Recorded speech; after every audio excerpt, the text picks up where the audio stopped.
Hey there, gentlemen. Dr. Julia Rhodes here, and I need to address one of the most common questions I get in my practice. As a men's sex therapist who spent over a decade working with couples, I hear this all the time. Doc, I used to go multiple rounds in a single night. Now, I'm done after one. What's happening to me? And more importantly, how do I get that back? And I get it. This change can feel devastating. It can shake your confidence and make you question your masculinity. But here's what I want you to understand right from the start. What you're experiencing is incredibly common, and more importantly, it's addressable. Listen, there's not just one answer here. This issue has multiple causes, and each one needs its own approach. Some of you are dealing with physiological changes. Others are facing psychological barriers. Some have relationship dynamics at play. And for many, it's a combination of all three. So let's break this down comprehensively. Understanding your body's refractory period, the science behind the struggle. First, let's talk science, because knowledge is power. There's a term for what you're experiencing. It's called the refractory period. Basically, it's your body's mandatory timeout between orgasms. During this window, getting another erection is physiologically off the table.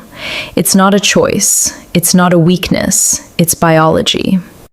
For women, this recovery window is incredibly brief, sometimes just seconds or minutes.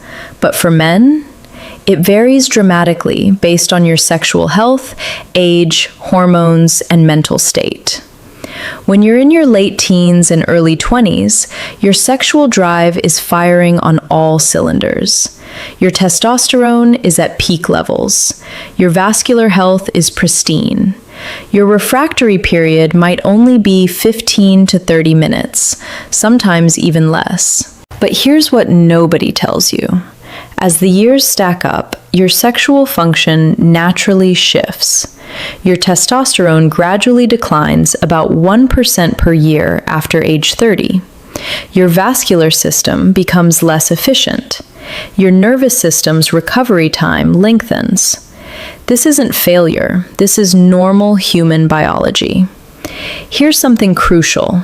This refractory period is controlled by your nervous system, specifically the sympathetic nervous system. After orgasm, your body floods with prolactin, a hormone that creates that satisfied, sleepy feeling. Prolactin is actually the primary culprit behind your refractory period. The higher your prolactin levels spike, the longer your recovery time. Now, here's where it gets interesting. I've got several comprehensive strategies to help you work with your body instead of against it. Strategy 1. Master the art of extended sessions, the pressure point technique. Let's start with one of my favorite techniques because it doesn't require medication, supplements, or even a second round. Instead, you're going to extend the first round by controlling your ejaculation.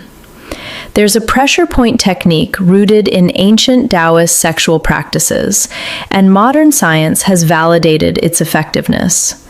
Between your anus and the base of your scrotum, the perineum, there's about a 2-centimeter span with a firm, tendon-like center. Underneath that spot lies your prostate gland and the urethra. Right before you reach the point of no return, that moment when ejaculation is inevitable, press firmly on this spot with 2 or 3 fingers. Apply perpendicular upward pressure toward your belly button. Timing is absolutely everything here. You need to catch yourself just before that threshold. Think of it like this. There's the plateau phase, where you're highly aroused but not yet at the edge. Then there's the point of no return, which typically lasts only 2 to 3 seconds before ejaculation begins. Apply pressure during that narrow window. If you nail it, you might experience what's called a retrograde or dry orgasm. The orgasmic contractions still happen. You still feel the pleasure, but the ejaculate is redirected back into your bladder. Your body thinks it hasn't finished yet, which means your refractory period doesn't fully kick in. After that, take a brief pause, maybe 30 to 60 seconds. Let your arousal drop slightly, and you can keep going. Many of my clients report being able to extend their sessions by 20 to 40 minutes using this technique. Now, this takes practice. You're not going to master it the first time. I recommend practicing during solo sessions first, so you can learn your body's signals without performance pressure. Pro tip: combine this with breath control. When you feel yourself approaching orgasm, slow down and take deep, deliberate breaths. This activates your parasympathetic nervous system, your body's relaxation response, which helps you step back from that edge. Strategy 2. Optimize your post-orgasm recovery like a pro. If you've already ejaculated and you're hoping for round 2, here's what you need to do, and what you absolutely shouldn't do. First, what not to do. Don't eat immediately afterward. Digestion requires significant blood flow and energy. Your body needs to prioritize sperm and testosterone production, not digestion. Also, skip the alcohol before and during this recovery phase. Alcohol impairs blood flow, reduces testosterone production, and increases prolactin, which extends your refractory period. Now, here's what you should do. Focus on deep diaphragmatic breathing. Take slow, deep breaths for 2 to 3 minutes. Inhale for 4 counts, hold for 2, exhale for 6. This breathing pattern activates your parasympathetic nervous system and improves blood oxygenation. You can also try gently massaging your testicles in slow, circular motions. But be careful, that area is extremely sensitive. Use light pressure, moving clockwise for about 60 seconds, then counterclockwise. Another technique, cold water exposure. Splashing cold water on your face or taking a brief cool shower can trigger the mammalian dive reflex, which causes vasoconstriction followed by vasodilation. This can help reset your nervous system and potentially shorten your refractory period. And let me be crystal clear, rest is non-negotiable. Your body needs adequate recovery time. Listen to your body's signals. The foundation, building sexual resilience through lifestyle. Now, let's talk about the bigger picture. The foundation of your sexual performance is built long before you get between the sheets. Regular exercise, both cardio and resistance training, is crucial. Cardiovascular exercise improves your endothelial function, which means better blood flow to your penis. Aim for at least 150 minutes of moderate intensity cardio per week. Resistance training naturally boosts testosterone production. Compound movements like squats, deadlifts, and bench presses are particularly effective. Aim for 2 to 3 strength training sessions per week. Maintain a healthy weight. Excess body fat, especially around your midsection, converts testosterone into estrogen. If you're overweight, even losing 5 to 10% of your body weight can significantly improve your sexual function. Eat nutrient-dense foods. Focus on lean proteins to support testosterone production. Healthy fats for hormone synthesis. Dark leafy greens for nitric oxide production. Berries and colorful vegetables for antioxidants. Zinc-rich foods like oysters, pumpkin seeds, and beef. Sleep is non-negotiable. Most testosterone production happens during deep sleep. If you're only getting 5 to 6 hours, you're potentially reducing your testosterone by 10 to 15%. Aim for 7 to 9 hours of quality sleep. Strategy 3. Supplementation for enhanced recovery. I personally use and recommend certain supplements to support healthy circulation.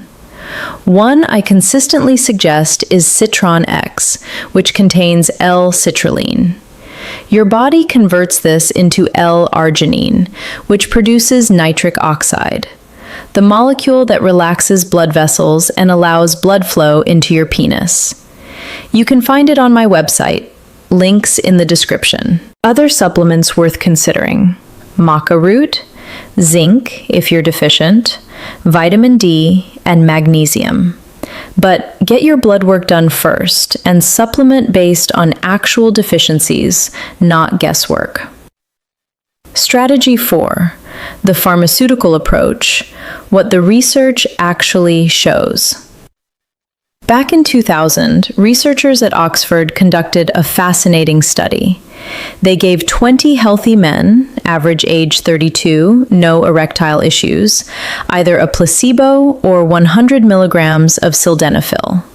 Then they had participants time their refractory periods. The results? Without medication, the average refractory period was about 10 minutes. With sildenafil, it dropped to just 2 minutes. That's an 80% reduction. Here's why this works. PDE5 inhibitors like sildenafil block an enzyme that breaks down cyclic GMP, which maintains blood flow to your penis. While these medications can't eliminate the refractory period entirely, they can dramatically reduce recovery time. But you must consult with your doctor first. These medications can interact with other drugs, have side effects, and aren't appropriate for everyone. There's also a psychological component. If you become reliant on medication, you might develop psychological dependence. Use medication as a tool when appropriate, not as a crutch. Strategy 5. Address the psychological and relational factors. Here's where I spend most of my time with clients.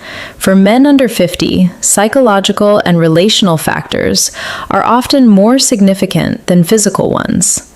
Maybe your sexual health is excellent, but you notice your refractory period getting longer, specifically with your regular partner. The spark, the novelty, the intensity, sometimes that shifts in long-term relationships. Let me explain the neuroscience. When you're with a new partner, your brain floods with dopamine. This is the Coolidge effect. Males show renewed sexual interest with a new partner. But in long-term relationships, dopamine levels stabilize. You move from passionate, dopamine-driven love to stable, oxytocin-based attachment love. Add daily life stressors: work, finances, household responsibilities, children. All of these create cognitive load that reduces your mental resources for arousal and desire. Maybe there's emotional fatigue, unmet needs, performance anxiety, or you've fallen into a predictable sexual routine. Maybe you've got young kids who wake constantly, or you're dealing with stress that bleeds into your intimate life. The communication piece. Have an honest, vulnerable conversation with your partner.